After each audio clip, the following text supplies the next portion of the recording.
唔睇啲三麻你幾靚？我哋農民伯伯辛苦咗1年嘅收成啊，還睇熟果累累，睇起身心情都唔同晒。我哋呢度啊，全部都係山路，所以無論摘果、種果、擔果啊，都係非常之費人工噶。而且啊，如果落雨天啊，一個唔小心路滑啊，真係分分鐘跣親噶。嚟落去摘兩個果食先。哎呀，每年到呢個時候啊，就係我哋農民最開心嘅一時刻啦，因為終於到收成啦。哇，呢路有啲難行啊！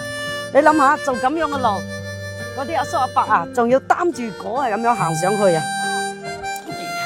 得噶啦，由細喺呢度大慣咗啦。哇，哎呦，晒！你睇依家啲果啊，已經長到9分熟啦。我哋嘅果嘅標準咧，就係要長到9分熟先會採摘噶。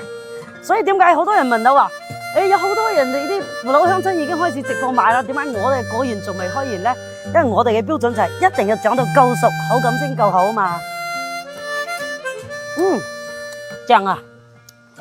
今年嘅果產量稍微差啲，不過咧果都算唔錯。14號我哋正式開園採摘，大家記得留意直播間。